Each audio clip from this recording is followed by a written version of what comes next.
speak on it. I am your host, Danny Ocean, as always, joined by the smoothest man on the planet, Losty Mix. How are you doing on this beautiful Tuesday evening? Hey man, you already know what I told y'all last week. This week I was finna come back. I was about to come back better than ever with, of course, the Fresh Nas fade. If you are joining via the video, so you see the Fresh Nas fade. Man, I'm gonna be honest with you. I'm doing great in terms of personally. I would say fantasy wise, I'm doing like all right. You know what I'm saying? No, actually I'm doing pretty good, but Okay. I'm a little upset. But overall, man, and then you know what I'm saying, Green Bay Packers NBA Media Day feels like we're getting in that prime time of sports. We got Aaron Judge who's out here going crazy, so we're getting to that prime time of sports. So I'm just out here enjoying it, man. I'm out here enjoying. How are you doing, my brother?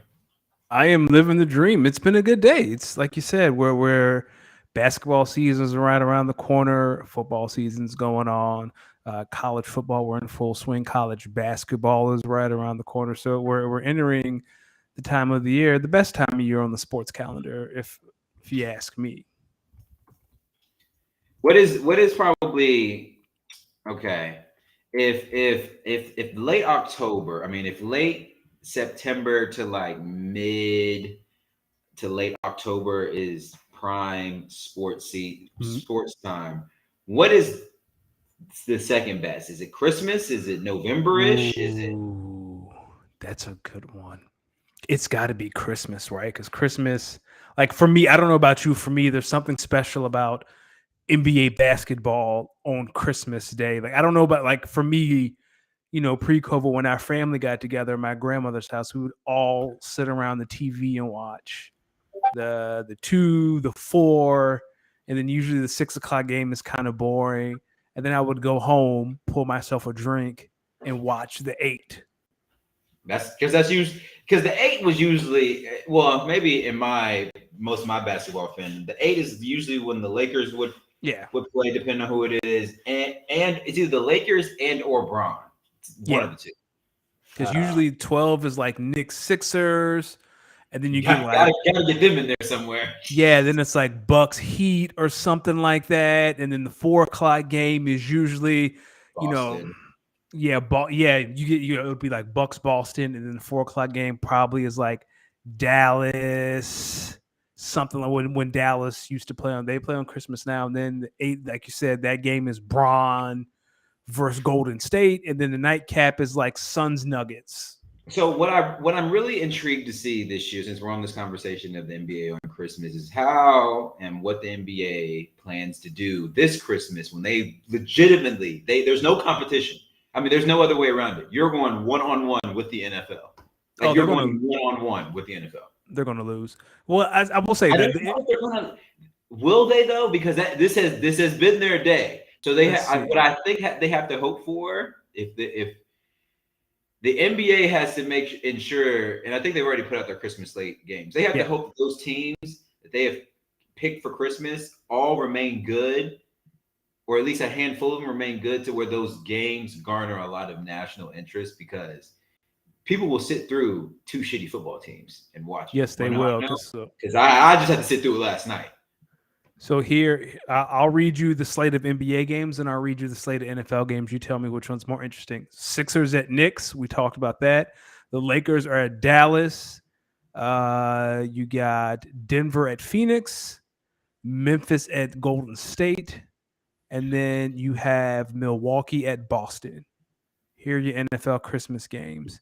Green Bay is in Miami, Oh my Denver god. is in LA, and then Tampa Bay is in Arizona. I don't know. I feel like basketball might have the upper hand if Man, yo, outside of Green Bay, Miami, them other games might be some. Why the fuck am I wasting my time? yeah, like I'm not watching Denver.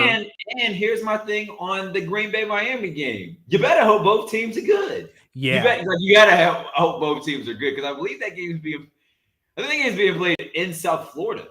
Yes, the Green Bay Oh Packers are man, going we're to about to get Miami. our boots smoked. I'm a And I think yo. If people are y'all have not more noticed, look, in terms of like pure home field advantage, I think the first 3 or 4 weeks of the NFL season has kind of showed me the Miami Dolphins might have as good as an home field advantage as maybe anyone else in professional football. You just got to go to Miami and play football in the heat. Now, granted, I know it's September now, so it's really harder on probably September having to go down there and play.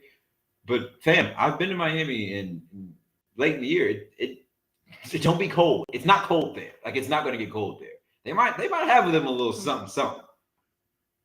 So, do you think people are more in tune to watch a bad basketball game or a bad football game? Like if both games are, I was gonna say it's easier to come back in basketball than it is in football. Well, wait, no, I said people would rather watch a bad football game, right? I thought you said basketball. No, I said people would rather watch a bad football game because you might be the NFL is king. The NFL in America is like crack in the 80s. So like people are already they got to feel that NFL kick out of them, and then with the way some of these fan bases are, like some people would rather sit there for 3 hours and hope and pray that their team has a chance at winning it at the very, very end, even if their team is pretty damn bad, versus an NBA team is like, yo, it's 82 games and y'all have been shit for like 55 of them. I'm gonna pass on watching y'all on Christmas because why? There's 16 games of them, and there's 17 games of football, and of 17, we've lost 14, but of those 14 losses, we've been in 11 of those games. Oh man, you're serving out. You're just serving drugs at the fiends at that point. Serving drugs at the fiends. Stringer, you've seen The Wire, right? So there's a scene where one of the drug dealers walks to Stringer Bell. Stringer Bell's played by Idris Elba, for those who don't know. And he says, I can't wait till we get that new package. And he's referring to, I can't wait to get a remixed version of the drugs that we're selling. And Stringer Bell looks at him. He says, my friend, all we do is put new caps on it. It don't matter what we sell. If we sell weak crack, they buy twice as much. If we sell strong crack, they die. Or no, if you sell strong crack, they keep coming back for more, right? And that's what I feel like that's what you're saying, right? It doesn't matter what the NFL puts on TV; people are going to consume it. You're right, but I'm gonna tell people this, and this might be a D-Mix hot take. If the U.S. men's national soccer team ever gets good to where they can compete like internationally, I'm gonna tell you right now, NFL might be in some trouble. Really? I think so, personally. Okay.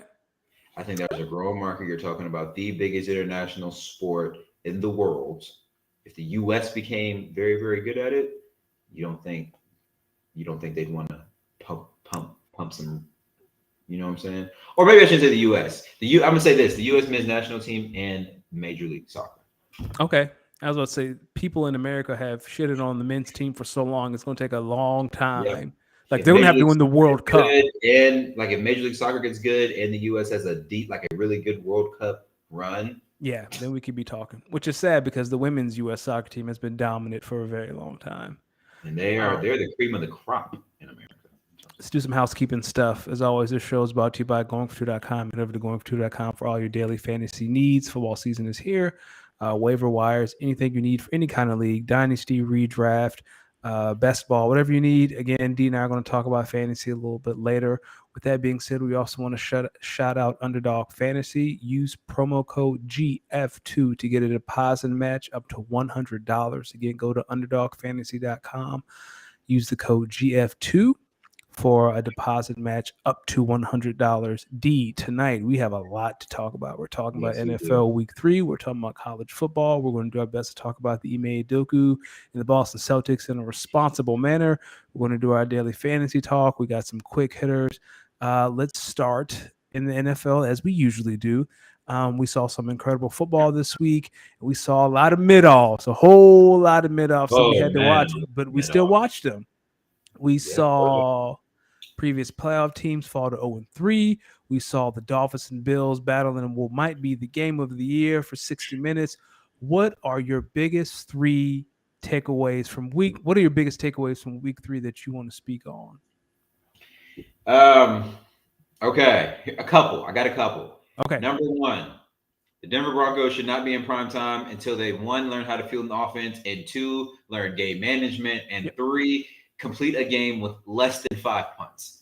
less than 5 punts. Like, I don't want to, schedule makers, before you think about putting the Denver Broncos on prime time again, just remember, randomly, I know this is going to sound like some shit, the Jacksonville Jaguars are top 10 in both offensive and defensive efficiency. Yes, they are. Show my man Trevor Lawrence some love. Show my man Trevor Lawrence some love, for one. Second point, golly. Chargers. Y'all can't continue to Charger the way only the Chargers could Charger. When I had y'all so high, but even when I don't expect y'all to Charger, y'all still find a way to Charger.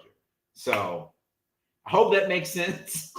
I hope that sentence makes sense. But that's exactly what I just want to say to the Los Angeles Chargers. Third, Las Vegas Raiders. Fam. 0-3. 0-3. What's my man name? Al Davis is somewhere rolling in his grave, just dumbfounded. Boy, Al Davis would have said, man, we might as well have kept John Gruden for all this. We might as well have kept John Gruden and dealt with it. If this is the outcome we was going to deal with. Come on. Hendrick, could you leave that thing alone? So you kill me. So yeah, I mean, boy, Vegas Raiders, y'all got to figure that out. Now, I'm not going to say any other names on that team because I understand, but to leave and go 0-3, that is very unfortunate. And the Detroit Lions, I'm so confused on what the fuck happened in your game. I was very I'm like, that's another one. Y'all lucky the Denver Broncos played after y'all, because I'm so confused on what the fuck happened in Detroit at Minnesota. They became the Lions. Yeah, they became the Lions. And then my last one is, I don't know if I'm ready to say the Dolphins are legitimately legit, but I'm going to say this. They are not frauds because the fakes expose themselves. Yeah, I will say, back to your, you kind of touched on things I want to talk about. I do want to say that I wish that moving forward, when we do these TV contracts, we have the opportunity, and I know this isn't fair to like Fox and CBS, for NBC to flex games throughout the season. I know, like, after like week, maybe it's 8 or 9 or 10 or 11, NBC has the right to flex games from Sunday Night Football to a more interesting matchup. I wish they could do that all year, because I don't never want to see the Denver Broncos on TV again. I'm with you. Never. Like, it's bad. And this goes back to what remember when I was saying, I don't think this division is going to be everything that you were right. Experts think it is. You were right. So, yes, thank you. But I thought it would be because it would be 3.5 decent teams just beating up on each other, when really what I'm seeing is it's one solid team who has to figure out their offense, another team who can't stay healthy, and 2 teams that are ass. Just like, it's amateur hour. Andy Reid is in a division with 3 coaches that he just looks at like food on the other side. Like food. Like, Doug Peterson took Staley's lunch yesterday. Man. In Philadelphia, for those who don't know, fans used to call Doug Peterson like Big Balls Doug. Pause. And because of the, his clock management and the way he went on 4th down, and like Sunday, he just masterclass. Yeah, I'm with you. The Braiders and the Broncos and the Raiders are cooked. I'm done. We're good. Don't need to see. I was wrong about the AFC West. You were right. Never want to see them again. The Jacksonville Jaguars, you touched on it. We're going to talk about the Eagles later because they play Sunday. The Jacksonville Jaguars are a really good football team. And I tried to tell guys, Doug Peterson has a way of taking young quarterbacks in their second year and turning them into top 10 or playing at a top 10 level. So this makes me wonder. It's only been a year, and not even that. It's only been 4 weeks. What the fuck was Urban Meyer doing? I saw it's Doug Peterson has already matched Urban Meyer in Urban.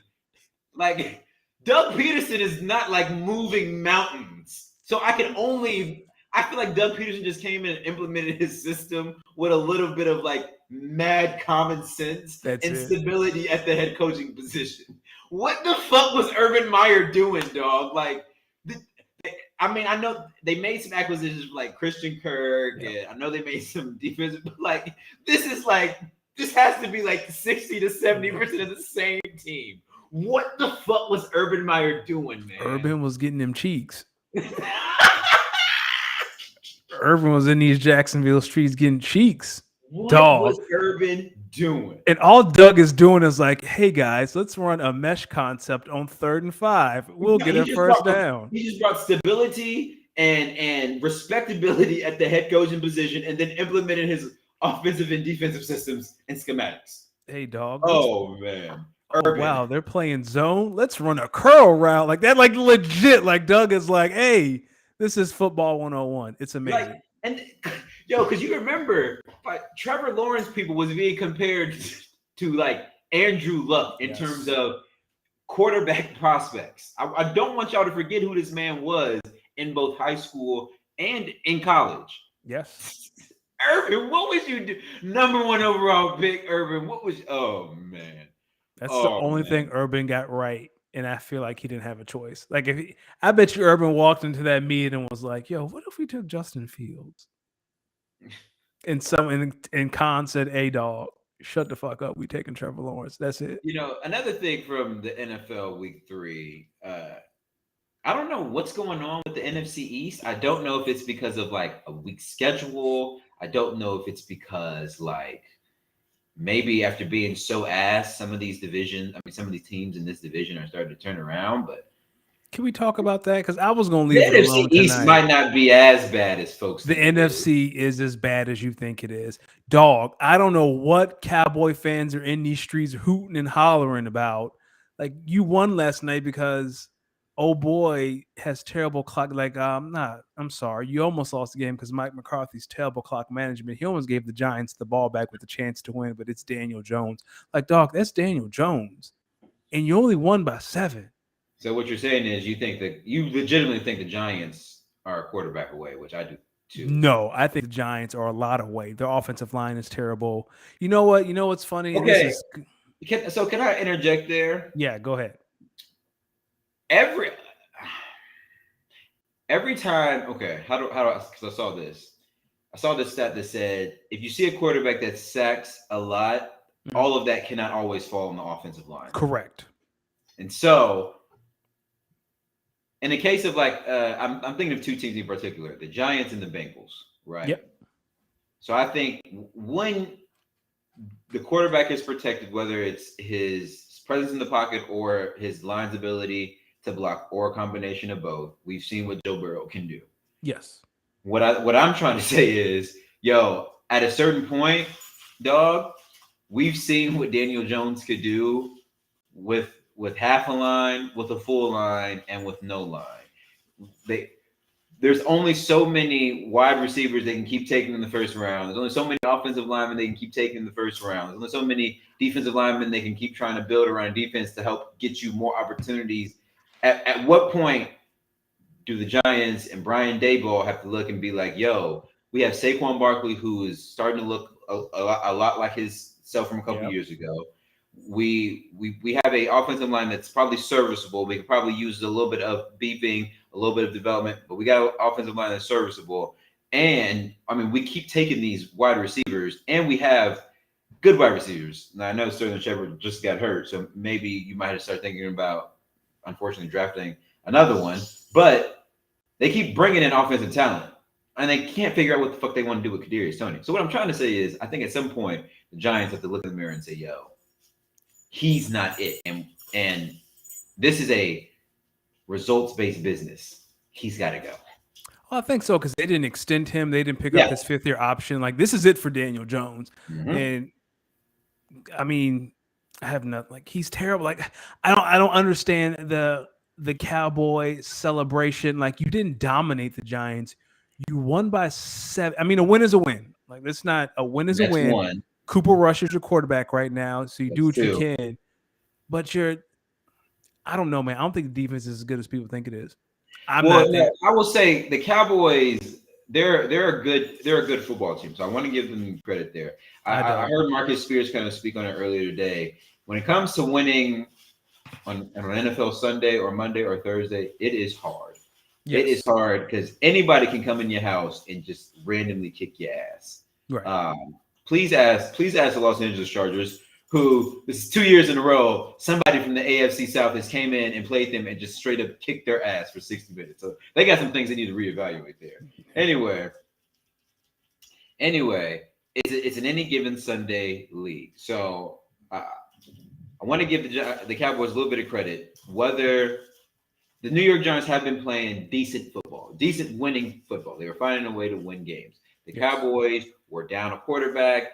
They still probably got some questions about their offense, but they felt good about Cooper Rush, his ability to lead an offense, and they put together a game plan after a week of practicing and went out there and got a win against a team with their starting quarterback. That's fair. That was undefeated at home. I mean, on the road. So, got to give them their credit there. Then Gator J was saying what you were saying about Daniel Jones in that 5th year. Yeah, I don't think they gave him his fifth. I don't think they picked up his 5th-year option. Yeah. What do you think about the Chiefs losing to the Colts? I feel like every year the Chiefs have a fluke loss, and we start questioning, are the Chiefs good? I think this is that fluke loss. I'm not worried about them at all. What do you say? What do you say about the landscape of the AFC versus the NFC? And where, after 3 weeks, like, where do you think? Who do you think? What conference do you think is going to be the tougher road off of? Oh, it's definitely the AFC, right? So the AFC champion is going to have to play some combination of the Bengals, the Ravens, the Chargers, the Bills, the Chiefs. I'm sorry, I forgot the Chiefs, and possibly the Jaguars, right? Like some combination compared to in the NFC. Your combination is going to be the Bucks, the Packers, the Eagles, and then who else are we talking about? The Rams. The Rams for sure. I'm gonna be honest with you. Let's see. I'm starting to think. Honestly, I don't know what it is. I think if the Saints found a way to maybe turn some things around offensively, they might be into something. Yo, Jameis Winston threw a pass on Sunday that I think is probably one of the funniest passes I've ever seen caught for a touchdown. He threw this bitch in like. What's the fancy word for 5 people covering? Man, it was quadruple stuff. It was like an orgy. It was like an orgy around this one. Whoa, Robert Griffin. Hold on now, sir. Hold on, RG3. It was like an orgy around one player. And my man Jameis Winston just threw it up. And luckily Marquise Callaway came down one hand. What was another stupid ass throw I saw? Joe Flacco. Joe Flacco, wrap it up. Hey, yo, Joe playing like I know Zach on his way back in a couple weeks. I'm gonna get these throws. Joe said, "Look, man, y'all ain't gonna start me. Cool, I'll throw this. I got you. I'll throw this bitch who I want to. I got you." And last team. Hold on. Actually, 2 more teams. 2 more teams for me. Carson Wentz. Oh Lord have mercy. I had so much fun watching that game. Carson Wentz, man. Lord have mercy. When you go back to Philadelphia, dog, it's going to be some funny shit. But you know what? They'll win that game. That's the game he'll win. He will win that game. Like when Washington comes to Philly, they will win that game. Like I just feel that in my spirit. But Sunday, y'all kick their ass at their crib. They got to come back with some blood. Sunday, we'll talk about the Eagles later, but Sunday was very gratifying. What's the last team you got? It's a combination of 2 teams. Okay. Cardinals, Raiders. Dog, if the Cardinals didn't pull off that, get y'all's head coaches fired. Yes. Did you see some reporter asked Cliff Kingsbury? Essentially, the gist was, "What are you thinking having some small receiver block on the screen? Like, what are you thinking, man?" And Cliff was like, "Yo, I gotta find the clip and send it." But that's the gist of it. Like, do you think it's smart to have a 5'6" receiver blocking the outside on a corner on the screen? And Cliff was just kind of like, "Well, I mean, we pay them to block and to run routes and to catch the ball." And he was like, "Yeah, I understand that, but do you think that was a good idea to have that little man blocking on the screen?" They Yo, said, they had a little Rondale Moore out there trying to guard Aaron Donald on a screen pass, and he looked at him like food on the outside. your TV talking? My TV just talked to me, yo, Yo, that's wild. for those who are on the Okay. audio journey with us, D's TV just started Whoa, talking without nah, but like, anything. did anyone, like, because I definitely wasn't talking to that TV. No, you were not. Wow. It was talking to you though. You know what's funny? Funny story, and then we can switch to Ime Doka and the Celtics. I used to have one of those Google Homes, and one night my wife and I were watching TV, and that joint started answering questions that neither one of us asked. And I was like, "Oh, the Feds got to be listening. Somebody on the other end listening to something." And that joint been in the attic ever since. I swear on everything. That joint started answering questions I did not ask. Oh man, sometimes I mean, look, sometimes technology is listening. Technology is listening. It's always listening. Okay, so let's see what the people are talking about. Shout out to the folks who pull up to the live chat. So Gator J said Barkley is playing some winning football. I agree. He also said Yep. Denver is out of the AFC already. He called that shit. I bet you He did. did. Gator J. He did. He also called Pete Carroll to Arizona. I remember that. I remember that. He did that this summer. So Gator, you're still on track. What's good, Kyle? What's good research? How's it going, man? Jamie said head coaches on the Raiders is trying to get him so far. They need to design plays for him to get the ball like they did in Green Bay. I think he's talking about Devontae Adams in that back part of that sentence.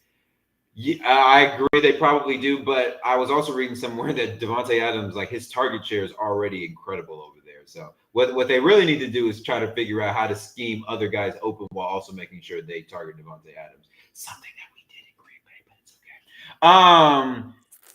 His first part was the head coach. He's basically saying, what's his name? Josh McDaniels. He's basically saying Josh McDaniels trying to get himself fired from Las Vegas. Yo, probably, yeah. Let me tell y'all something what I think Josh McDaniels is trying to do. I think Josh McDaniels left Bill Belichick high and dry to let him know, yo, you need me here to help call plays with this guy at quarterback. And I might be with Jamie. He could be going to Vegas to self-sabotage and run up a bag. And he was like, yo, but wait till Bill retire, though. Boy. Dog. He would never get another coaching job ever again. Ever. He's probably real cool with Robert Kraft, though. Yeah. Oh yeah. They probably never mind. Let's shift gears to a more serious topic. So last week it was reported that the head coach of the Boston Celtics, Ime Udoka, will be suspended for the upcoming season, the entire year, for violating team policies, which is suspected. And this has kind of changed back and forth. There are some reports saying that this was a consensual relationship, and then there was another report saying that there might have been potential harassment. But he had a relationship with an employee on the team.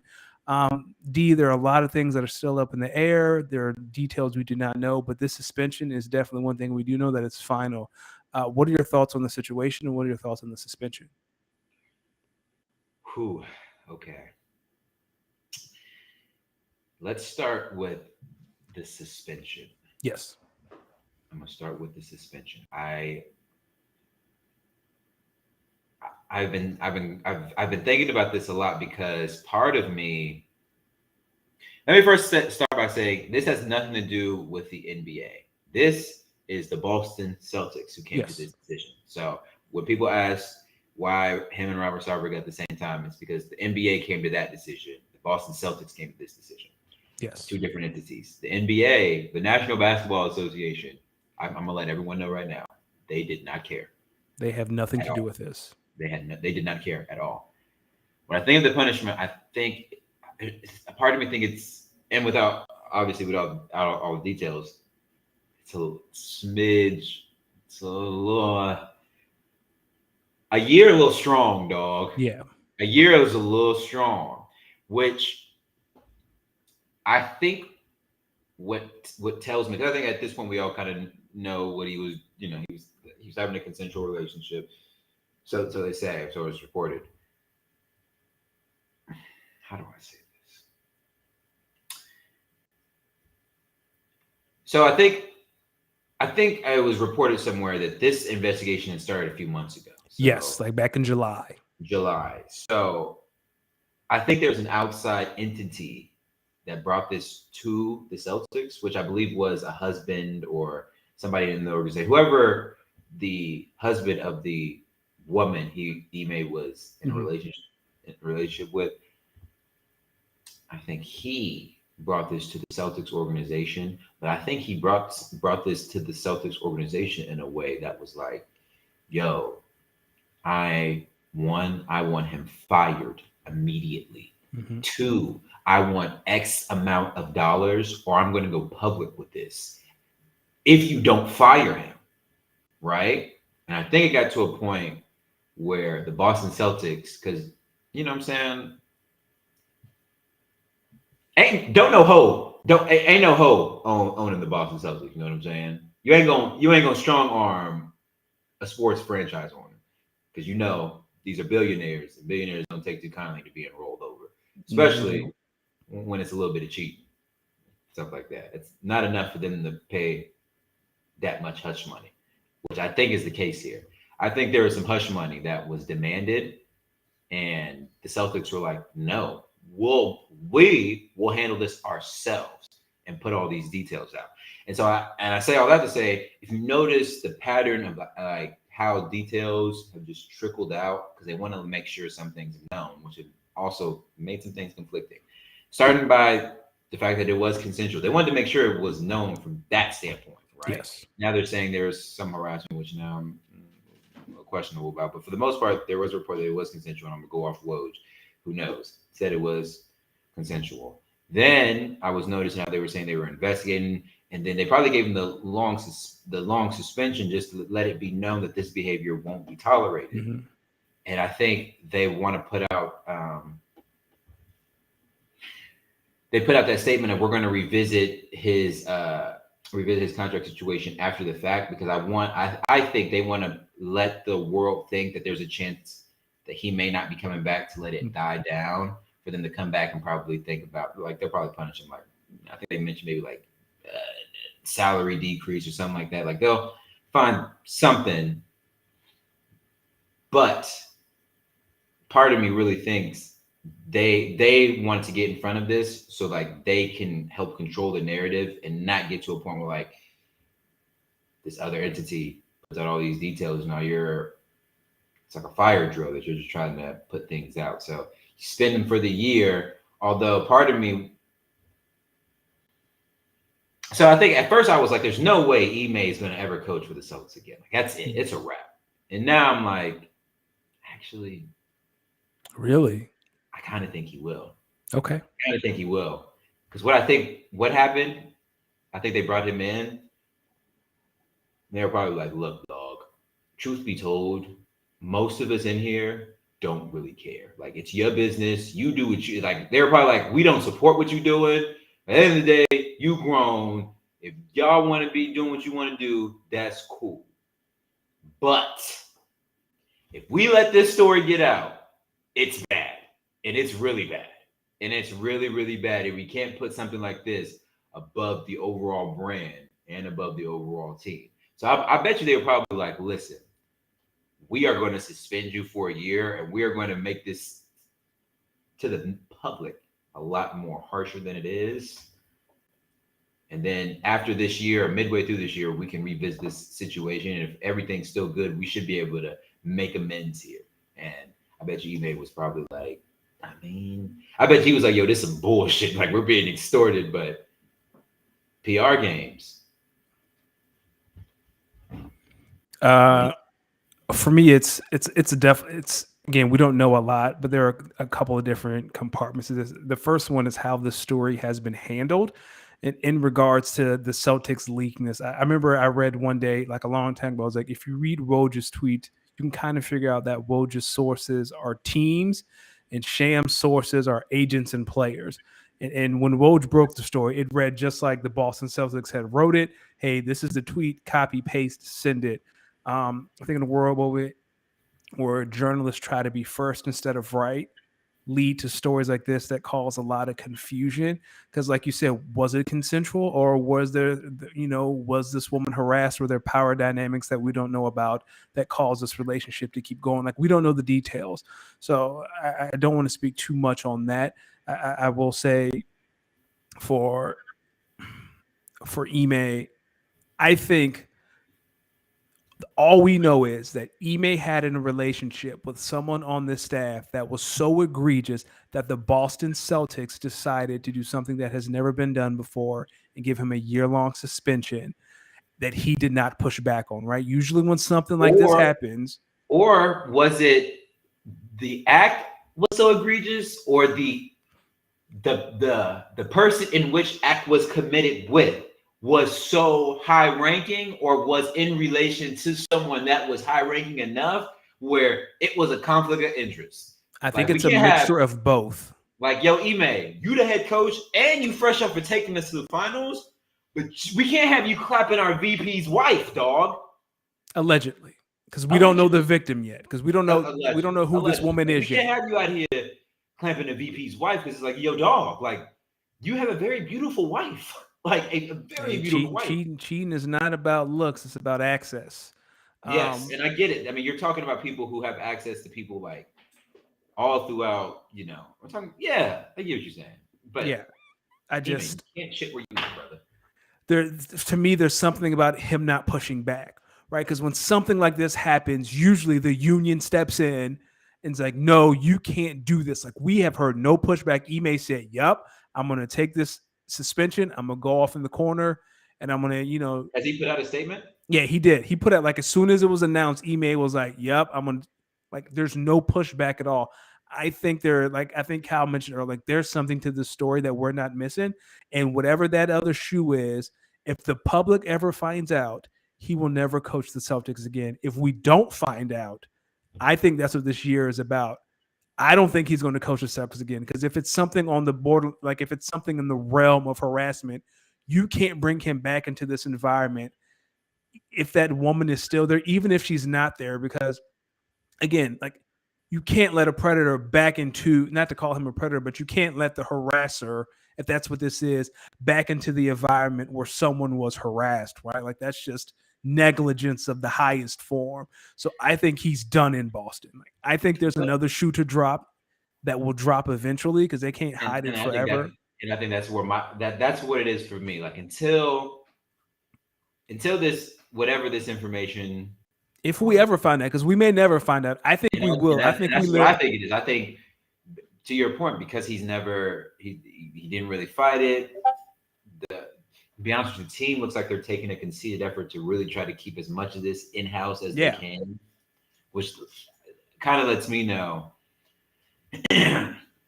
he violated actions, but they are probably actions that they think they can handle internally, discipline internally. And then next year, like, take this next year to train not only Ime, but the players and so on and so forth on how we're going to communicate this, how we want to talk about this from a PR standpoint. There's a lot of PR games that got to get played here. I think, and I'm really kind of going off of how I've seen other situations happen with athletes. Like, you would. Sometimes we get details so fast, it's like, oh yeah, he did that shit. And not only he did that shit, my dog, you may never athletically do anything again. Like, it's donezo for you. And then you see a situation like this where you can see it, like, yo, Woj and Shams, they have no shame. Like, so they will quickly tweet out shit way before they really get all the info. Yeah. And it's telling me that since they haven't even gotten that, been able to really do that. Like, for me, it's, again, like, he did something, and because he is a rookie head coach that took his team to the finals and was 2 games away from winning a championship. Like, do you know what kind of shit you have to do for the organization? Especially, like, he is the like, if the NBA drew up the perfect coach, that would be it. He is a black man who took a team with black superstars in a black-driven league to the finals his rookie year and almost won a championship. Like, do you know the kind of shit you have to do to get suspended for a year after pulling that off. This isn't some mid Consensually coach sleeping in with multiple. Orlando. That's what I think. Say what? That's kind of what I think it may have been. What'd you say? I missed that part. I'm sorry. You asked what could you have done to like, and I'm saying I think he was consensually sleeping with a lot of women, and a good amount of them were affiliated with the Celtics organization. And I also think, and this is the conspiracy theorist to me, not to make light of the situation, Brad Stevens wants that coaching job back. Brad Stevens said he figured it out. Damn it. He taught us how Jalen and Jason Tatum can play together and get us to the finals. Bet. That's all I needed. I got the blueprint. Nah, and I'm going to say this. Ime, if Brad Stevens is working with whoever to try to get you out of your job and get back into your job, you should whip his ass. I don't even know what other way I could say. Whip his ass, please. Dog. Not on promote violence, but whip his ass. Ime will be the coach of the Brooklyn Nets next year. I don't think he comes back to Boston. Like, again, you don't get suspended. You don't get anything like that. Why are you just firing Steve Nash? Yo, what's your beef with Steve? I don't have beef with Steve. Dog, KD tried to, Steve is gone after this year. Like, they need to win a championship or make the finals, or Steve is out of there. Ime will be there. Let's jump back into football. Let's talk a little college football. Well, first, before we do that, the chat has kind of been jumping about this. So let's see what everyone has said. Gator said, "Do you think this punishment is due to all the BS going on in sports?" To a degree, I think it's more so of the climate that we live in today compared to if this would have happened 10 years ago. If this would have happened 10 years ago, I think the woman or women involved would have been fired and Ime would have been absolved of everything. I like what Kyle said. Kyle's been dropping some bars in here. He said, there are examples of superiors in relations with their subordinates in other industries. I think there's something that we don't know. And he also mentioned that just because the relationship was consensual, that it doesn't mean they did do anything wrong. That's right. That's very true. I think we need to remember also in regards to power dynamics, right? He is the most powerful man in that organization. That's not the owner and not Brad Stevens. So if you're a woman who wants to continue working in this league, there could be a situation where you feel like you have to sleep with, if he's making a pass at you. So I think it's definitely important to acknowledge the power dynamics. And I think that's another reason why why the suspension could have been as harsh as it is. Power dynamics. It's like even if, to Kyle's in your point, like even if this was consensual, yo, dog, you are the head coach of the Boston Celtics. Like we're not even talking about, no disrespect, this isn't the Denver Nuggets, dog. Like you are talking about one of the premier franchises in this association. In sports, not in sports. And you out here doing this, like come on. And I bet you there's probably like, yo, dog, like someone probably sat him down and had like a real OG chat with him, like, dog, what are you doing? No one's saying you can't be out here moving how you moving, but you're in Boston.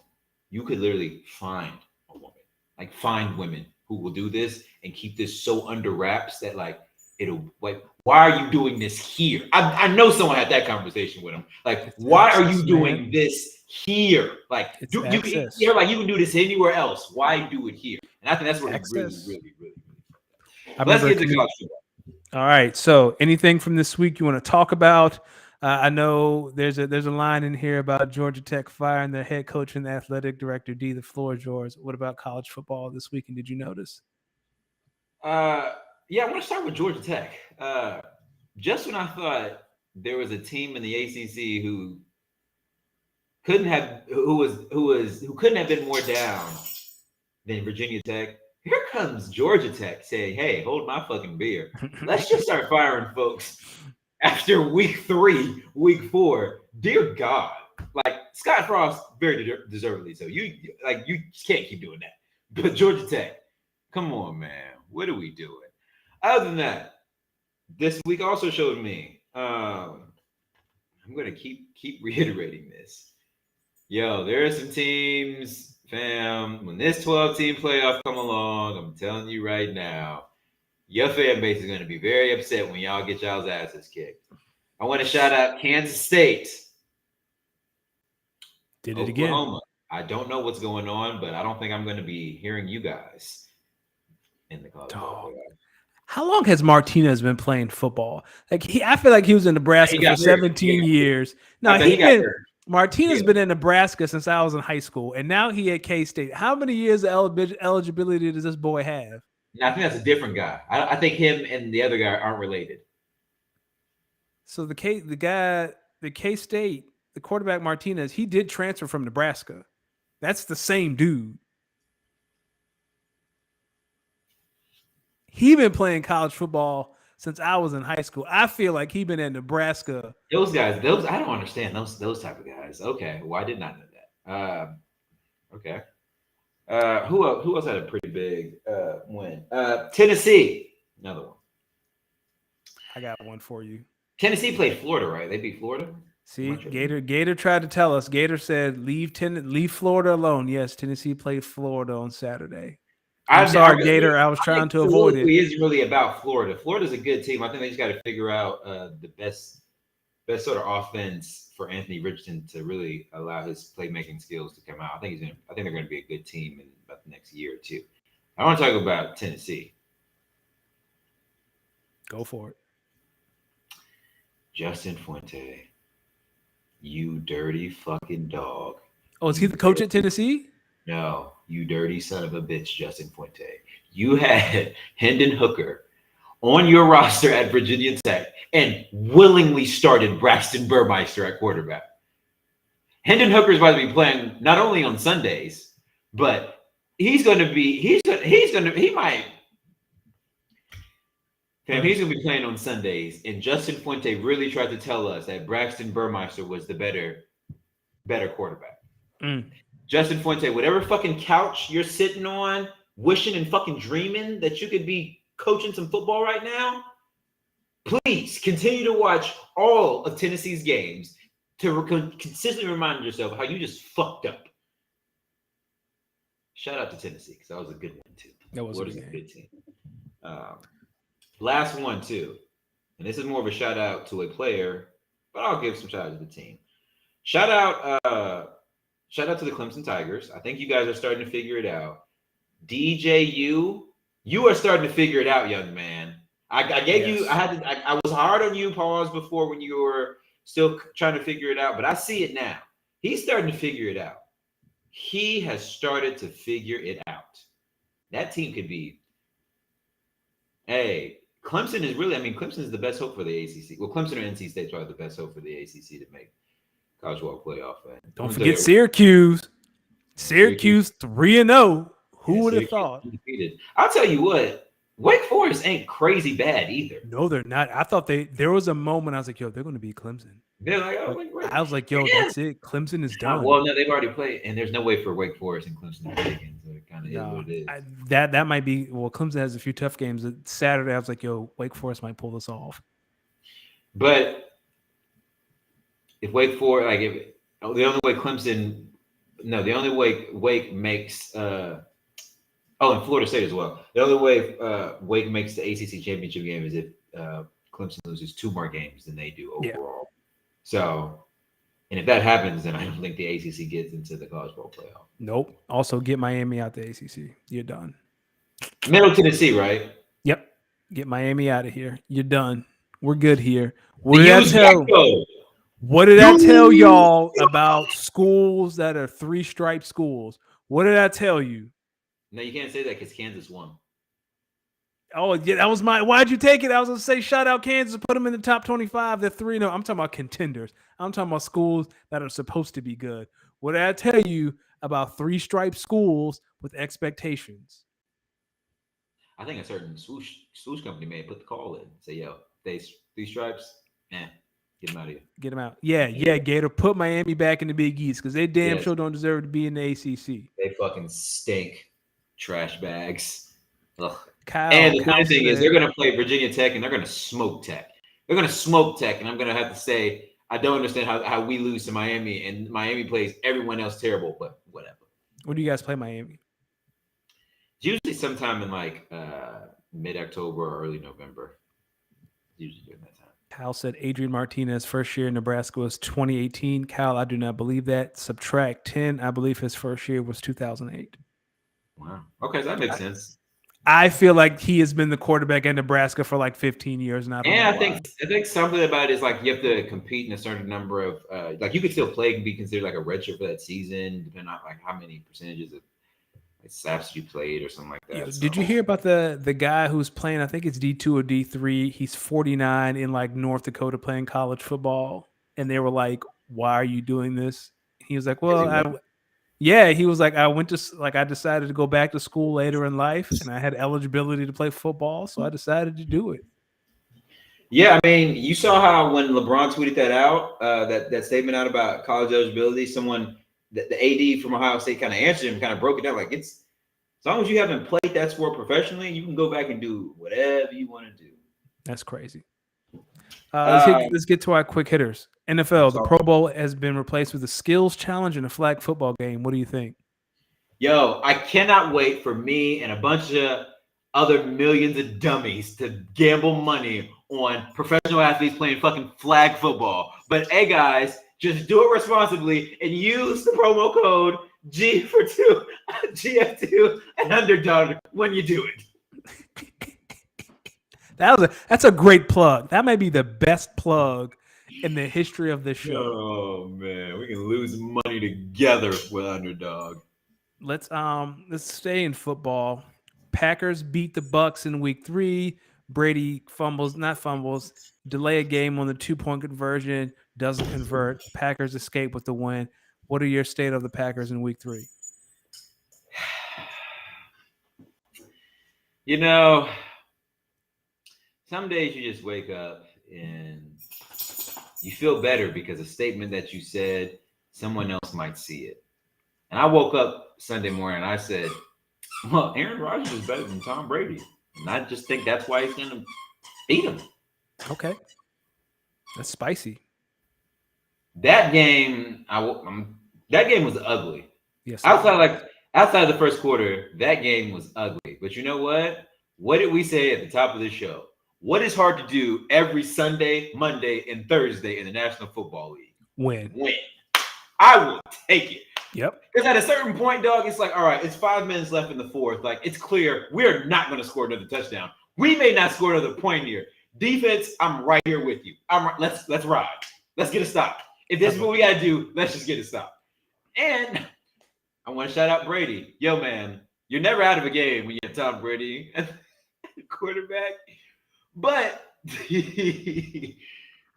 the same time, it's like death, taxes, and whatever team is playing Tom Brady is going to find a way to piss that game down their leg almost certainly.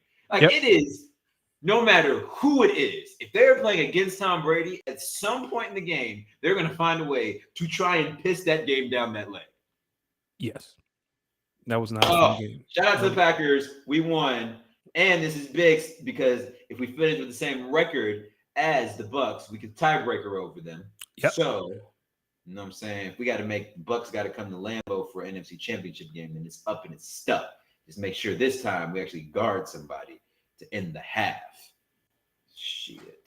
I'd like to take a moment to talk about the Philadelphia Eagles, who beat the holy hell out of the Commanders on Sunday. It's only week 3. I'm not trying to get excited. We played Jacksonville and Philadelphia on Sunday. Who would have thought that'd be the measuring stick game? I thought it would be against the Cowboys in a couple weeks. I'm excited to see what it would look like against the Jaguars. Again, a statement I didn't think I'd say.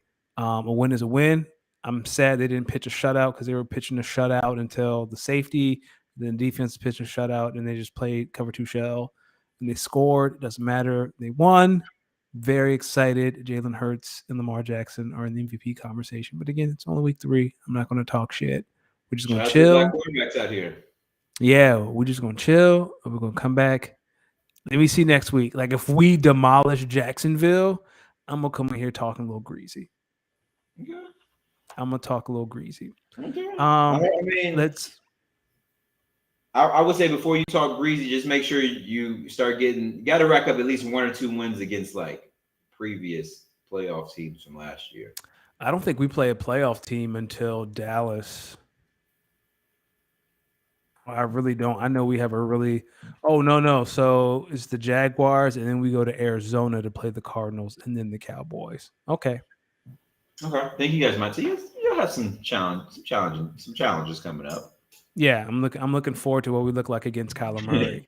And Dak's gonna come back for that Eagles game. I bet you. Yeah. Oh yeah. So the thing is, he's either gonna come back for the Rams or the Eagles. And do you want to come back against Aaron Donald, or do you want to come back against a defensive line that just sacked Carson 9 times? Like, pick your poison. And Dallas ain't afraid of y'all. He Yo, got y'all circled. dog. He didn't want to come back against them Rams. The Rams consistently do not. The Cowboys consistently don't stack up well against the Rams. Y'all don't put no fear in their heart, and I'm not trying to talk. I'm not scared of Dallas at all this year. Like, there's nothing about that team that scares me. Absolutely nothing. I'm saying they say the same thing about y'all. All right, when AJ Brown eating Trayvon's lunch, because that's gonna happen. He gonna eat that boy alive in front of God in America. But let's talk about basketball. Let's talk about it. Robert Sarver, kids, racism pays. He about to get a smooth billion after the league and the players put pressure on him to sell the team. D, this is sad and hilarious at the same time. Yo, I know. Like, a lot of people were celebrating, rightfully so. A racist doesn't have a team anymore. But the other side of this coin, guys. This guy's about to make $1 billion because he dropped a few N-words and was very, very inappropriate to some women. So let's just pay you $1 billion to leave us alone. Get you out of here. What? Like, okay. Tell me where he loses here, guys. Like, that's what I was saying. Like we should make him sit with this shit, and like, you got to suffer now. Now you got to lose money on your what I think they should have done is let this man lose as much money on this team until he gets sick of it and has to force it. And then that's what forces him to sell the team. Don't make me sell the team. We're 2 years removed from going to NBA Finals, and we're still really, really good. Last year, the best record in the league, so we're already probably going to be one of the contenders. So if I sell this bitch right now, we up. We up. Or you force him to sell the team for pennies on the dollar, right? Like, that's the way. If you want to make him pay, that's the way you make him pay. Sell it for pennies on the dollar. NBA media days have been happening. Anything interesting that you've seen or heard, or what are your thoughts? This might be a little bit of a homer statement, but I was listening to Patrick Beverley talk yesterday, and he was talking about how him and Russ have actually, like, he's always respected the type of competitor and man that Russ is. Yo, why when my teammates aren't deciding to be mad petty towards each other and be professional, you got to be Cap. He had a story too. He had a story. Do you believe that? Those two have hated each other for like 10 years, and all of a sudden, all they had to do was. But that's on the court. We don't know what's off the court. On the court, they had some beef. Off the court, he dove at Russ's knees, and then, like, OKC was going to go to the finals that year. He dove at Russ's knees, and that was it. I'm saying on the court, they came ahead, but Pat Bev was telling the story about. I think it's like his first or second year in Houston. Russ actually gotten like his sister, Pat Bev's sister, like 4 seats to the game. Okay. And Pat Bev said from that moment on, he always knew like Russ was like a mad solid dude. So it's funny. I was like, oh, so this beef really is like basketball and basketball only. So then I was like, okay, well, it makes sense why I think he said like Russell Westbrook has been like one of the coolest people he's been on the team with since he's gotten there. So I mean, I just think, look, man, these guys are millionaires and they just want to win. I just think, you know, when you come together and they're probably looking at their roster like, yeah, we if we come together and play like we're supposed to, this is a good team. We can win games, and if they're not gonna make it a big deal, I'm not either. Let's play some basketball and let's win some games, man. Okay. And another thing that I heard, and I thought that was interesting, NBA media. DeAndre Ayton and Monty Williams don't have a beef. My man he was sick that he got benched, rightfully so. But if you're a coach and you see something that's not working, you make some changes too. I think it's a one-way beef. I think DeAndre does not like him. I don't think Monty cares. He too old for that. Monty been through too much to care about that. Yeah. It's like, and it's also like, yo, dog, I got you paid. I helped get you paid. Did he though? Because he no one they didn't want to pay him until the Pacers forced them to pay him. Yo, Monty Williams is telling DeAndre Ayton somewhere. Like, I know he's saying to himself, I got this motherfucker paid. It could be yesterday, today, tomorrow. This motherfucker is getting paid. I'm playing on my team and my system. We set you up for success. My dog, you out here playing with CP3 and Devin Booker. Get the fucking rebounds, score the fucking ball when you need to, and shut the hell up. That's what Monty Williams is probably saying to himself. But in the outward, speaking to the public, yo, man, I haven't talked to a lot of guys since Game 7. Rightfully so. Yeah, I don't want to talk to your ass. You was out there getting cooked by Luka. I ain't got a lot of words for you right now. Rightfully so. That's Luka. Only thing I got for media day is the Miami Heat will not win a game until Jimmy Butler take them dreads out his head. Dog, take them extensions out. It's not funny. Jimmy, lead him in. He looked like Trez. I saw that picture. I was like, is that Trez? Oh no, that's Jimmy. Nah, Jimmy, please leave him in, dog. Jimmy, take that shit out of you. Y'all will not win a single game until you take that. Like, I'm surprised Udonis Haslem they roll up and pull that joint out. Like, I'm surprised Udonis is like, ain't no person I'm hooping with wearing extensions on the floor. We ain't doing that. Dwayne Wade came in here. Now Udonis got some jokes in. Yo, Udonis like Dwayne came in these zesty zoot suits.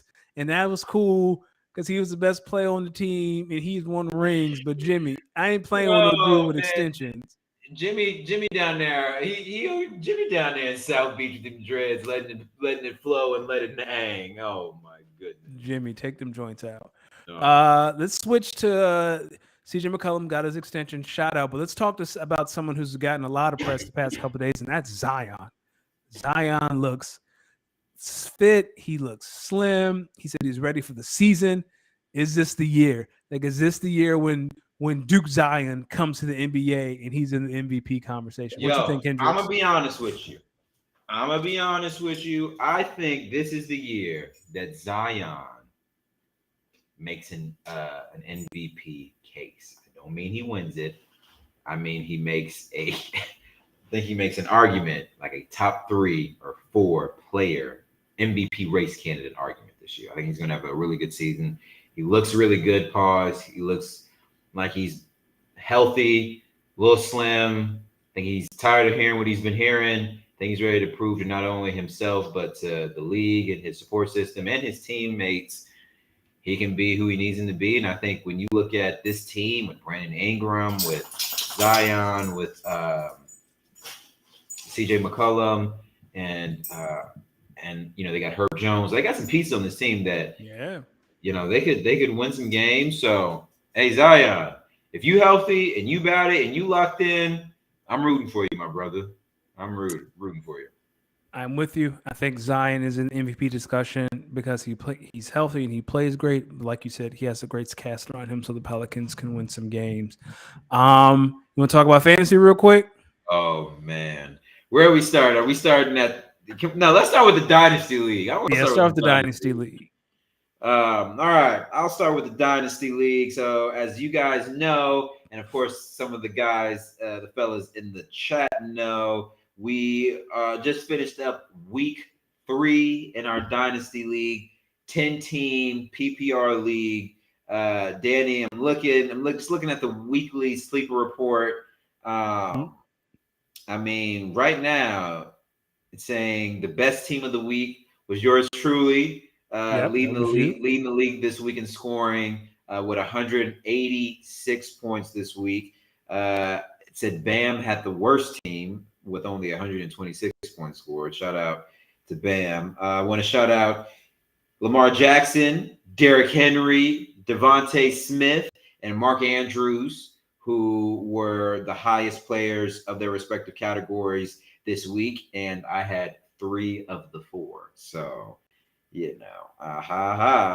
some other league awards. So, most efficient manager, shout out to my guy Dylan. Least efficient manager, our guy, our guy Kyle said they said you were the least efficient manager, my friend. Let's see. Lowest points and win. Gator J won by 131 to 126. Slimmest margin of victory. Our very own Danny Ocean, who won First by one of the 3 year. points. First one of the year, baby, and it came in a tight one. Year, which I wanted to say. Across both leagues that you and I are in, I noticed you were winless in both, and you won both of the games. So I say, hey, it was big weeks for you in your camps. We back. Biggest blowout was me. I won by 51 points. So even the guy who I played, he scored 131 points. He was not the happiest. He actually sent me a message during the match. He was like, "Dog, this Lamar to Andrews combination is fucking ridiculous." He was like, "Nah, this shit might be OT." And they also said I was the overachiever, out scoring my own projections by 22 points. So shout out to the weekly Dynasty League report, Danny. I guess I should ask you, what are your thoughts? What are your thoughts on your team before we start reading into what the chat was thinking? I don't think this is going to be a weekly thing, but I'm glad the Eagles are starting to get Devontae Smith more involved. My prediction at the beginning of the year was that a lot of the attention will go to A.J. Brown, and that will leave Devontae with a lot of opportunities for explosive plays, and that happened on Sunday. I expect more, not the same stat line. He threw up like 35 points, but I expect more this kind of production out of Devontae. So I'm very happy about that. I got him in a few leagues. So if he keeps this up, I'm definitely gonna have him as a weekly starter. Yeah. So of course we got some guys. We got some guys from the league who weekly show up. So starting with our guy Research Kyle, who I played this week, or last week. We're on week 4 now, I believe. Or actually. No, this is week 4 coming up. So you played. Yeah, no, I played Kyle this week. This week. So I played someone else last week. So Kyle said, shout out to all of the 0-3 teams in the Dynasty League. I believe Kyle, are you 0-3? Yes, Kyle was 0-3. Oh, Kyle, man, that means it's a big week. Playing me, I bet you this is going to be the week your team pops off. Gator J says that him and I are headed for a collision course for week 5. For all those who do not know, Gator J is the other unbeaten team in the league. I think it's just me and Gator J who are the last 2 unbeaten. I think it is. So we're also in the same division as well. So we are going to play each other a few times this season. First time being next week. Gator J also mentioned that I picked up 60 points on him this week. So obviously Gator J and I are going to be fighting for the division crown to get that first round bye. Kyle mentioned that he left CeeDee Lamb on the bench. That's unfortunate. I don't know if I probably would have played him either, given Dak was out. Giants defense came into the game, a little bit above average. You didn't know what that offense is going to look like. Gator J also said he's looking for a few trades. Gator, I might want to talk to you about Deontay Johnson for Jalen Waddle if you're interested. Some live bartering. Yo, if he ever what? I ain't saying a thing. I ain't saying nothing.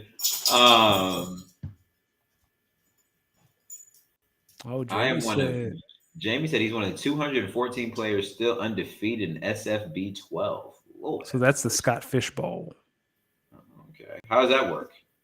Correct me if I'm wrong in the chat. Scott Fish is he hosts multiple leagues per year for charity. Calls it the Scott Fish Bowl. Like there are multiple leagues and charities, and it's a big draft. It's a big thing in the fantasy world. So someone in the chat wants to give like an overview. Like I am familiar with it. I'm just not privy to the details on the Scott Fish Bowl. Like drop it in, teach us something tonight. So do you actually do you yourself win money, or will the money just go to charity? I'm not sure. Yo, if you hear this, if he's listening or if he comes on the audio venture, Greg, stop sending me these terrible ass trade requests. Y'all did. So, okay, do you see why I was the way I was after that trade last year? Like no, everyone at that time said, "Yo, you're trade hating. You're just trying to be a commissioner." I'm like, "Yo, y'all do not realize this changes the whole dynamic of this. Is a 10-team league, people. You make one stupid trade, and now it's an unbalanced league. It's a quick and again, I say from that moment, you saw how the AFC as an entire league went this way, and the NFC went this way. Yeah, it is what it is, but." Given that, we can switch over to our redraft league. Let's do it. So this week, for those who don't know, Danny and I are also in a redraft league. And unlike our dynasty league, in our redraft league, you and I are actually in the same division. So this week or last week was actually the first time that we met for this season. And well, it wasn't really a game. My team definitely did not show up. They got their asses kicked. And now, I mean, there's multiple reasons why. I mean, there was some points left on the bench. Yeah, you were hurt. My team was really, really injured. For all who need a little bit more context, so I built this team around Justin Jefferson, Keenan Allen, and Justin Herbert. Yep. And as you can imagine, if the quarterback is very questionable all week and literally isn't announced playing until 10 minutes before the 1:00 games. You scramble. No, I didn't scramble. I just put Carson Wentz in there.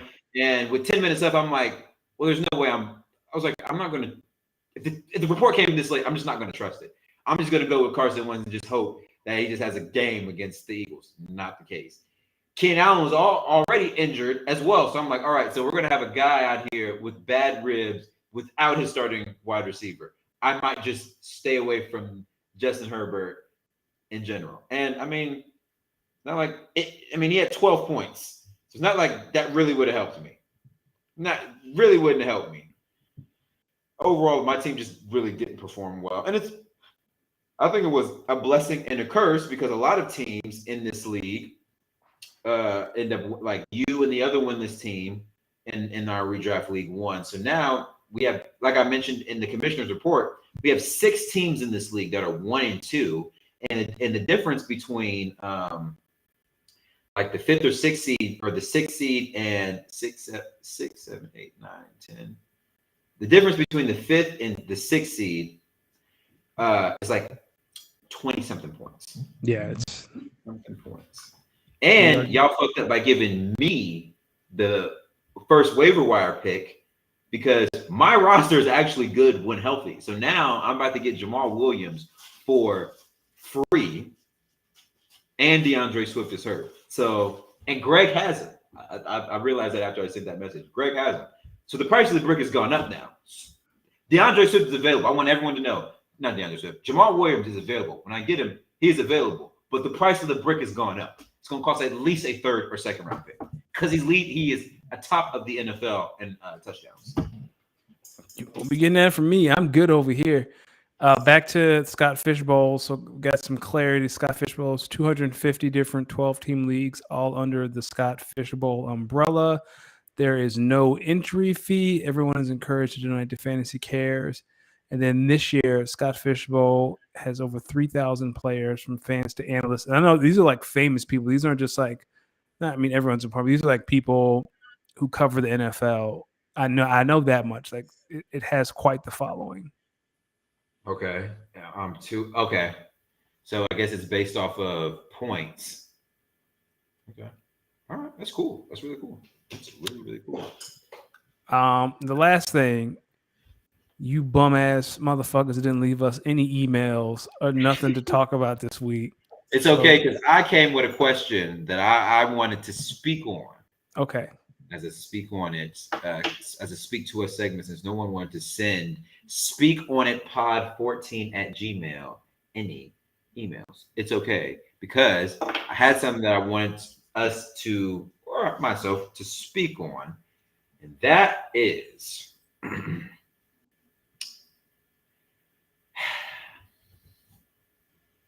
people on the internet we are fans of the game. Most of us know football as fans because we watch it. But people, I want you to know, nobody knows the NFL better than actual football players and people who spend their life, blood, and sweat playing football. They know the true ins and outs. Peyton and Eli, thank you for allowing us Yes. fans of real football talk, real talk of the game, the real X's and O's. Thank you for giving us somewhere to watch on Mondays. Yes. Now, Joe Buck and Troy Aikman. I'm still there with y'all. I'll be watching. I switch in between y'all, but I spend a little bit more time with Peyton and Eli because they give a little bit more breakdown. So I don't want this to be a knock at Joe and Troy. But I really want to big up Peyton and Eli. I think they do a really good job of just talking about the games, talking through situational football, Yes. obviously bringing in a little bit of the entertainment value with their guests. But guys, a lot of football is very situational and what you do in game and clock management. And I think a lot more people really need to pay attention to how Peyton and Eli speak to game situations. Because when you watch your own team play, it gives you a little bit more insight into some of the decisions and strategy and personnel that is made. So just want to say that. Just want to say that we as fans need to appreciate the Peyton and Eli special a lot more. And shout out to ESPN for doing a great job with this coverage for Monday Night Football. Yes. Looks like Kyle doesn't like Aikman. Kyle said Aikman's bad as a job. I like Troy. Kyle's a Packers fan, man. He's not a fan of Troy Aikman back in those heyday of That's fair. prime Packer days. Danny, is there anything else, man? What an episode! What an episode! Thank you guys. Thanks for everyone, as always, who continues to show up every week. Show us love in the comments with the engagement. Really appreciate it. Make sure you guys are sending us a question or two to speak on it, pod. Something that we can maybe go in depth in. If you want to speak on it pod 14 at gmail. Holla at us. Shout out to Kyle, shout out Jamie. Danny, let the people know where they can find you. First and foremost, follow us on Twitter, follow us on IG, speak on _pod. Gator just sent out a trade offer for Deontay Johnson. I was half joking, but I'll review it. I'll look at it and see. I really like Deontay Johnson. I was just joking around, Gator, but I'll check it out. Follow me on the Bird app at DannyOcean41. D, where can the people find you? Make sure you guys follow me at Los DMix on Instagram and Twitter. Like Danny said, make sure you guys follow Speak on It on Twitter and Instagram. Also, make sure you guys are subscribing, leaving comments on the YouTube videos, on the audio adventures, wherever you're catching them.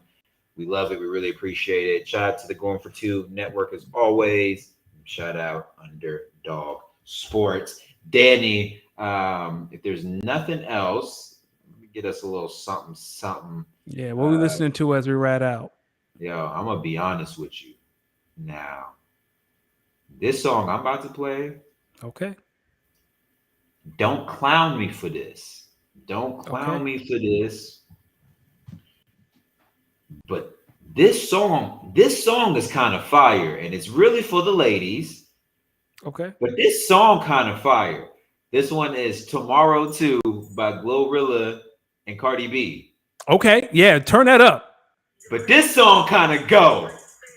It don't kind of go. It go. We out.